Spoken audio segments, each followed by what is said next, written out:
네, 안녕하세요. 네, 저희는 이제 장애인의 용이한 정보 접근을 위한 챗봇을 개발한 탄시리 팀입니다. 저희 조언은 다음과 같고요. 저는 이제 발표자 이준걸입니다. 발표 어떠셨어요? 좀 어려우신가요? 아마 모델 설명이 많아서 어려우셨을 텐데 저희는 최대한 내용 위주로 좀 진행을 하려고 PT를 준비를 했고요. 어려운 부분에 대해서는 끝나고 저희가 친절하게 답변을 드리도록 하겠습니다. 네, 저희 목차는 다음과 같습니다. 다음과 같고요. 먼저 문제정의입니다. 문제정의의 경우에는 장애인은 이제 사회적인 약자임에도 불구하고 굉장히 낮은 정보 접근성을 갖고 있다는 것을 본 기사를 통해 확인을 하실 수가 있어요. 그리고 이제 기존의 Q&A 플랫폼 같은 이런 데서 답변이 이루어지긴 하는데 질문이 올라왔을 때 한 10시간 이상이 지나도 답변이 거의 되지 않습니다. 그리고 이 네이버 지식인은 굉장히 불특정 다수가 이제 답변을 하다 보니까 퀄리티가 굉장히 떨어져요. 그러면 이제 조금 퀄리티가 보장되는 국민신문고는 어떠냐? 얘는 이제 7일에서 14일 정도 답변 시간이 굉장히 깁니다. 그럼 즉각적인 피드백이 필요한 장애인의 경우에서 좀 어떤 어려움이 좀 있을 것이라고 이제 생각을 해서요. 저희는 이제 장애인에게 필요한 정보를 이제 즉각적으로 제공을 하는 챗봇을 만들어내기로 하였습니다. 그 챗봇 이름은 탄시리라고 했는데요. 혹시 이 책을 읽어보신 적 있나요? 네. 네, 어렸을 때 이 책 많이 읽어보셨을 거예요. 이게 탄시리라는 책인데 여기서 이거 영어로 바꾸니까 좀 재밌더라고요. 영어로 이런 식으로 저희 애플의 인공지능 이름이 시리잖아요. 네. 그래서 시리를 따왔고 그리고 딥러닝의 액티베이션 펑션 중에 하이퍼블릭 탄젠트가 있습니다. 그거를 이제 약자를 써서 이런 식으로 구성을 했고 이걸 좀 친근한 이미지로 다가가고자 이런 개 이미지를 만들어냈고요. 이거를 확대하면 이런 식으로 하이퍼블릭 탄젠트 목걸이를 차고 있어요. 그래서 저희 아이덴티티의 저희 탄실입니다. 네, 오늘 잘 기억해 주시고요. 네, 다음은 데이터입니다. 데이터의 경우에는 이런 식으로 세 군데서 수집을 했어요. 먼저 국민신문고에서 굉장히 퀄리티 좋은 거를 906개 정도 가져왔습니다. 그리고 지식인에서 75,000개, 그 다음에 다음 팁에서 한 8,000여 개를 가지고 와서 도합 9만 개의 데이터셋을 설정을 했어요.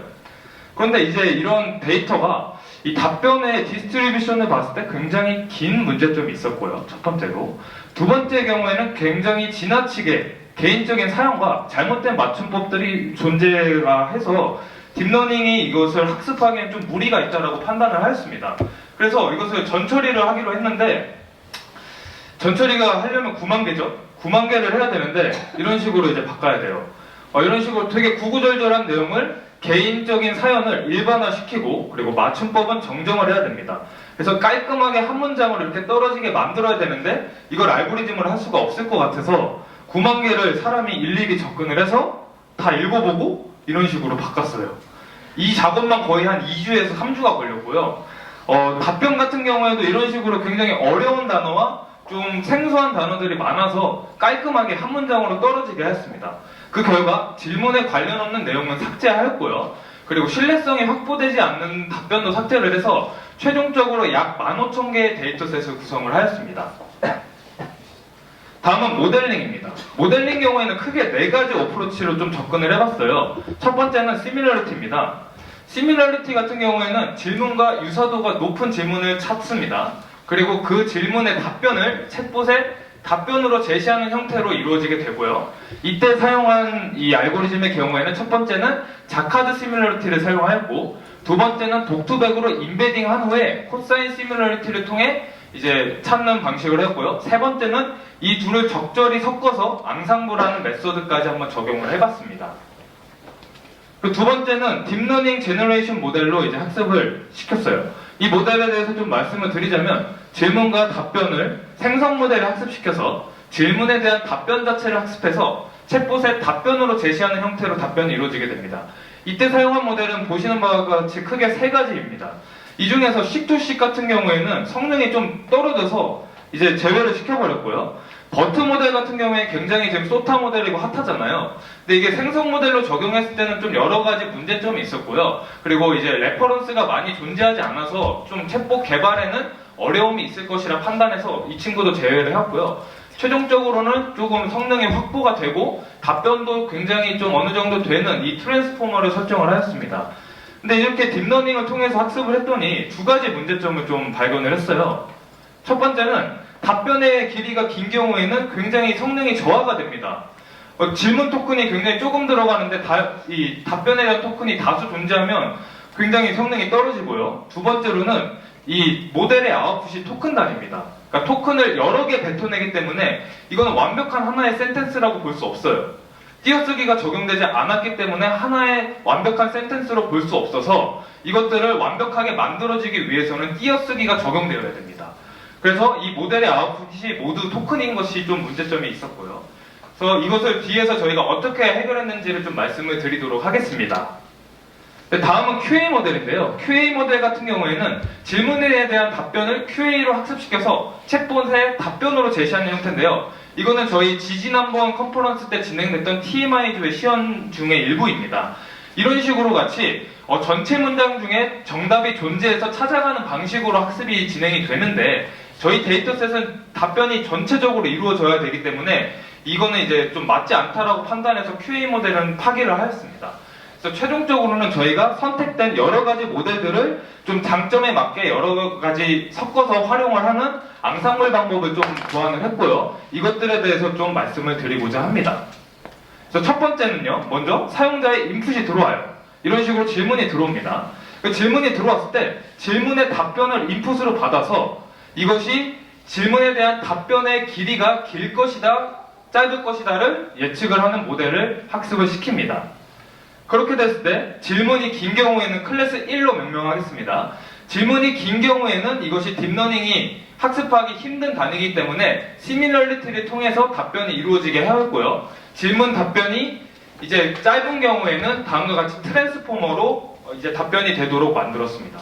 그리고 아까 딥러닝의 두 번째 문제점이 뭐였죠? 띄어쓰기가 안 됐잖아요. 띄어쓰기가 안 돼서 하나의 센텐스가 아니죠. 그렇기 때문에 이것을 완벽하게 하나의 센텐스로 만들어주기 위해서 후처리단에서 모델링이 한 번 더 탑니다. 그거를 바이스택 LSTM을 통해서 띄어쓰기를 예측한 후 완벽한 센텐스로 만들어서 챗봇 디벨로핑을 해서 결과를 보여주는 형태로 저희가 챗봇 개발을 완료하였습니다. 그러면 이것들에 대해서 하나하나 좀 일일이 자세하게 좀 말씀을 나눠볼게요. 먼저 답변 길이 예측 모델입니다. 답변 길이의 경우에는 먼저 답변 자체를 생성을 할 건데 이것이 길면 답변이 생성이 잘 안 된다라고 했어요. 그랬을 때 이게 왜냐하면 이 셀이 길어지면 LSTM, RNN 모델 계열은 셀이 길어지면 롱텀 디펜던시 문제가 일어납니다. 많이 들어보셨을 거예요. 그래서 성능이 굉장히 저하되기 때문에 일정 수준의 셀을 확보하기 위해서 이런 식으로 이 첫 번째 답변 자체를 예측하는 모델을 학습을 하였고요. 이때 선정한 토큰의 길이가 30인데 30으로 설정한 이유는 저희가 여러 가지를 실험해본 결과 30이 어느 정도 신뢰성 있는 답변이 이루어지기 때문에 최종적으로는 30으로 설정을 하였습니다. 그렇다면 왜 CNN 모델을 사용했을까라고 말을 했을 때는 다음과 같이 머신러닝 모델과 딥러닝 모델을 해봤을 때 CNN이 애큐러시 관점에서 약 96%가 확보되었기 때문에 어느 정도 이제 성능이 확보되는 CNN 모델을 최종적으로는 선택을 하였습니다. 이게 이제 CNN 모델 구조고요. 별로 어렵지 않습니다. 이건 윤킴 논문에서 썼던 스트럭처를 하이퍼 파라미터만 좀 세팅을 해서 만든 거예요. 이런 식으로 질문에 대한 내용을 매트릭스로 만들고 이것을 컨볼루션 연산을 통해서 최종적으로는 여기서 길이가 긴 1로 예측할지 길이가 짧은 0으로 예측할지를 판단하는 것입니다. 잘 모르시는 분은 그냥 길이가 길 것인지 짧은 것인지만 좀 알아두시면 좋을 것 같고요. 다음은 이제 이 질문이 길었을 때 시밀러리티로 답변되는 알고리즘을 저희가 좀 말씀드리고자 합니다. 먼저 다음과 같은 스텝으로 진행이 돼요. 새로운 질문 인풋으로 들어왔을 때 데이터셋에 있는 질문과의 유사도를 구하는데요. 이때 유사도도 그냥 나이브한 유사도를 쓰지 않았고요. 자카드와 코사인 시밀러리티를 적절히 섞었어요. 어떻게 섞었냐면 질문이 들어왔을 때 코사인 시밀러리티로 탑 30을 뽑아냅니다. 그리고 그 탑 30으로만 자카드 시밀러리티가 계산이 되고요. 그렇게 했을 때 유사도가 가장 높은 질문을 셀렉을 하게 되고 그 질문에 대한 답변을 챗봇의 답변으로 제시하는 형태로 챗봇이 답변을 하게 됩니다.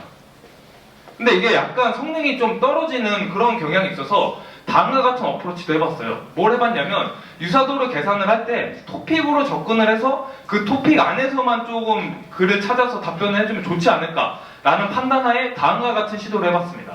첫 번째는요, LD 토픽 모델링을 통해서 주제를 파악하고 계신데요. 고속버스도 장애인 할인이 되나요? 라고 했을 때 장애인 할인 자체가 이 토픽이 되잖아요. 두 번째도 마찬가지로 장애인 연금이 토픽이 될 수 있으니까 이런 식으로 윈도우 사이즈로 가져왔을 때 이렇게 82개의 토픽을 저희가 뽑아낼 수 있었습니다. 그래서 이 82개는 미리 레이블링이 되게 돼서 이 해당 토픽과 같은 글로만 유사도가 계산이 되게 되는데 토픽이 존재하지 않을 수도 있겠죠. 토픽이 존재하지 않는 경우는 뭐 이런 경우가 있겠습니다. 이런 경우에는 그럼 어떻게 되냐? 라고 했을 때는 이런 식으로 저희가 구성을 했어요. 다시 한번 저희 플로우를 말씀드리자면 토픽 토큰이 존재하는 경우에는 토픽 안에 있는 글로만 유사도가 계산이 돼서 그 유사도가 일정 수준 이상이면 그거에 대한 답변을 제시를 하게 되고요. 그렇지 않은 경우에는 주제에 대응되는 링크를 던져주도록 하겠습니다. 그 다음에 그게 토픽 토큰이 존재하지 않는 경우도 있다고 말씀드렸잖아요, 방금. 그런 경우에는 전체 질문, 전체 글과의 유사도를 계산을 하게 되고 그 유사도가 일정 수준 이상이면 그거에 대한 답변을 제시를 하게 되고 그렇지 않은 경우에는 이것을 재질문을 요청받도록 하였습니다. 이게 저희가 만든 이 시밀러리티의 룰 알고리즘이고요. 그리고 다음은 이제 트랜스포머입니다. 트랜스포머 같은 경우에는 답변 길이가 짧을 것이다 라고 예측되는 글이 인풋으로 받아서 이제 답변이 이루어지게 되고요. 그 경우에는 이런 식으로 먼저 인코더 먼저 설명을 드리자면요. 이런 식으로 질문에 대한 내용이 인베딩 매트릭스를 구성하게 되고 이 인베딩 매트릭스에 포지셔닝 인코딩이라는 어떤 기법을 적용을 해서 다시 한번 매트릭스를 재정의합니다. 이 매트릭스에 여러 개의 쿼리, 키, 밸류, 웨이트를 병렬적으로 학습해서 멀티 헤드 어텐션이 수행을 하게 되고요. 이로부터 나온 스코어를 한 번의 행렬곡과 풀리 커넥티드 레이어를 한 번 통과를 더 시켜서 처음 디멘전과 처음 이 디멘전과 같은 벡터를 생성을 하게 됩니다. 그리고 이때 이 레이어가 진행되면서 정보를 까먹을 거 아니에요. 이 정보를 안 까먹게 하기 위해서 처음 정보를 잊지 않도록 레지듀얼 커넥션을 지속적으로 수행을 하게 되는 것입니다. 이런 작업을 8번 수행을 해서 디코더 단에 던져주게 되고요. 디코더로 좀 설명을 드리자면 먼저 이런 식으로 처음에 이 인베딩 매트릭스가 토큰 매트릭스를 합쳐가지고 하나의 매트릭스를 구성을 하게 되고 이것들이 순차적으로 마스킹을 진행을 하면서 마스크드 멀티 헤드 어텐션이 진행을 되게 됩니다. 그 후에 아까 방금 전에 말씀드렸던 인코더 정보가 같이 들어오게 돼서 이것들을 포함해서 디코더 레이어 연산을 동일하게 6번 수행을 하게 되고 이를 최종적으로 풀리 커넥티드를 통해서 다음 토큰을 예측해 나가는 방식으로 학습이 진행이 되게 됩니다. 그랬을 때 이제 이게 어느 정도 답변이 된다는 것을 저희가 확인을 했고요. 뒤에서 저희가 시연으로 이거를 보여드리고자 합니다. 그리고 이 딥러닝에서 좀 얻을 수 있었던 컨트리뷰션은 뭐냐면요. 유사도 경우에는 이 질문자 말투에 굉장히 드리븐합니다. 그래서 질문자의 말투에 따라서 이게 굉장히 같은 주제임에도 불구하고 답변이 다르게 된다는 그런 단점이 있어요. 근데 이제 딥러닝은 이러한 문제에서 좀 로버스트한 것을 확인을 해서 최종적으로는 딥러닝 모델을 통해서 답변을 이루어지도록 이제 하였습니다. 그리고 마지막으로 저희가 아까 딥러닝은 띄어쓰기를 안 한다 그랬잖아요. 그래서 그 뱉어놓은 토큰들을 하나에 합쳐서 이런 식으로 하나의 텍스트를 구성을 하게 돼서 이것이 음절 단위의 인베딩 매트릭스를 만들어서 CNN과 ByLSTM을 통해서 피처를 추출하게 됩니다. 그 피처를 2번의 풀리 커넥티드를 통해서 최종적으로는 음절마다 띄어쓰기가 이루어지는지 안 이루어지는지를 예측을 해서 띄어쓰기까지 예측을 해서 마지막으로 이렇게 최종적으로 띄어쓰기가 적용된 하나의 센텐스가 답변으로 제시되게 됩니다. 결과를 좀 보여드릴게요. 이런 식으로 보시면 첫 번째는 포스트 태거를 이용을 해서 이제 띄어쓰기를 먹인 거예요. 보시면 좀 자연스럽진 않죠, 저희가 봤을 때. 근데 두 번째는 이제 딥러닝으로 먹였을 때는 어느 정도 저희가 봤을 때 문제가 없을 정도라고 판단을 해서 후처리 모델로 이제 딥러닝을 설정을 하였습니다. 그래서 여기까지 하면 이제 저희 모델 플로우는 다 보여드렸고요. 이거를 이제 좀 시연을 해서 저희가 챗봇 개발을 해서 답변이 이루어지는 형태를 직접 보여드리겠습니다. 그래서 시연을 한번 해볼게요. 시연은 저희가 앱으로도 개발을 했고 그 다음에 여기 있는 뭐 PC로도 구현을 해서 먼저 앱으로 좀 보여드릴게요. 내 핸드폰 어딨지?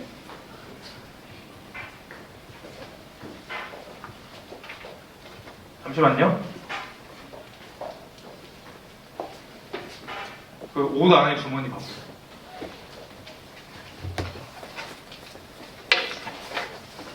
죄송합니다.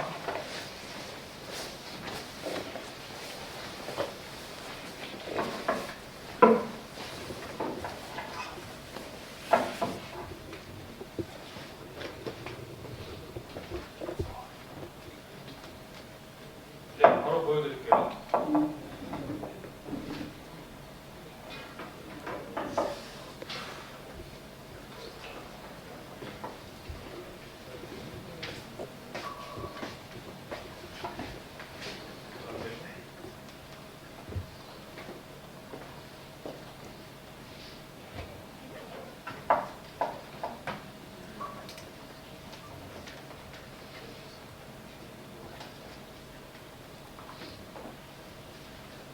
네, 이게 저희가 만든 앱이고요. 여기서 이제 답변이 이루어지는 것을 보여드리도록 하겠습니다. 먼저 제가 조금 여러 가지 해보면서 조금 감동적인 질문이 있어서 그거에 대한 그 답변이 이루어지는 것 좀 보여드릴게요.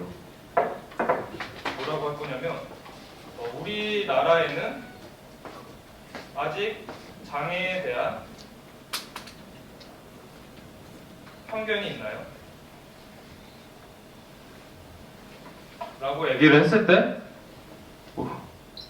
네, 다시 한번 얘기해달라 그러네요. 네, 우리나라의 장애에 대한 편견이 있나요?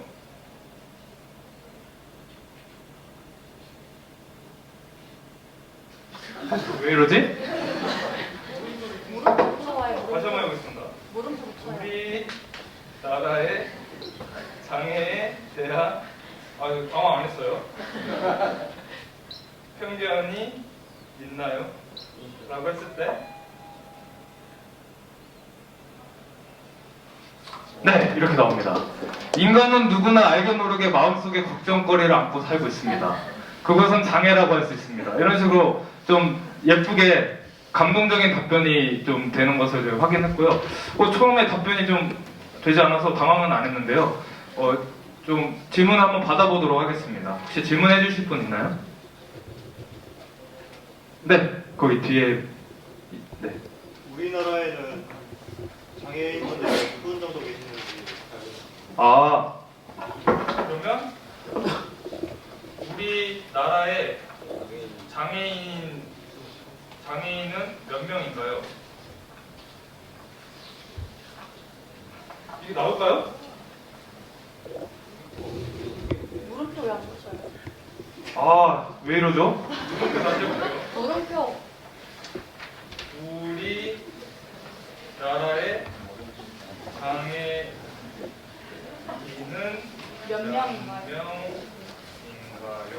물음표 라고 했을 때 네, 나오네요. 2017년 기준으로 뭐 나오긴 하는데 URL도 한번 들어가 볼까요? URL 들어가 보면 뭐 이런 식으로 뜨네요. 통계에 대한 내용이. 네. 저희 시간상 한 명만 더 받을게요. 네. 장애인이 받을 수 있는 혜택은 어떤 것이 있는지 장애인 혜택에 대한 말씀이시죠?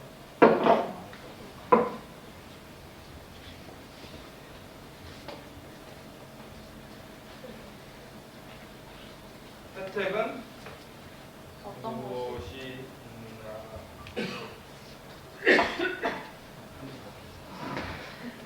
될까요?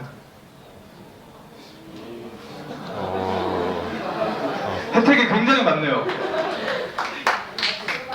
네, 혜택이 많습니다. 네. 네, 이런 식으로 저희가 뭐 이렇게 많이 부족하지만 그래도 좀 개발을 해보려고 노력을 했고요. 또 개발해서 이슈가 많았는데 그래서 좀 해결하고자 하였습니다. 그리고 이건 앱으로 좀 되어 있는 거고 PC로도 좀 보여드릴게요. PC로는 어떻게 진행을 할 거냐면 네이버 지식인에 장애인에 대한 글들이 그러니까 저희 데이터셋에 없는 것들이 이미 올라와 있을 거 아니에요. 그것들을 좀 넣어서 해보려고 해요. 좀 위험하죠.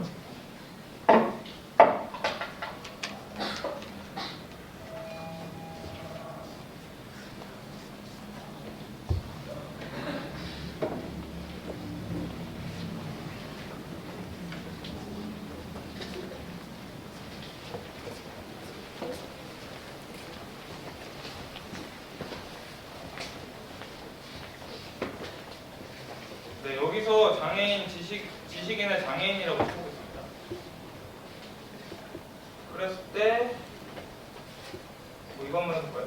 12월 18일에 올라온 글인데 장애인 증명서 발급하려고 그러는데 주민센터나 구청에 배우자가 가면 발급받을 수 있나요? 이게 저희 PC인데요.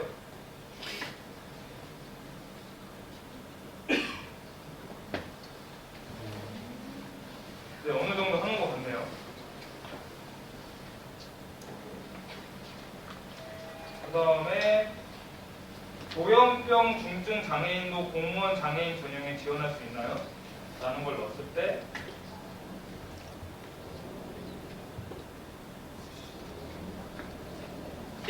가능합니다. 편의 지원도 지원할 수 있습니다. 이것도 되네요. 시험 기간 1.5배 0장 뭐 이런 식으로 어느 정도 되는 것 같습니다. 장애인 연금 언제 인상되나요?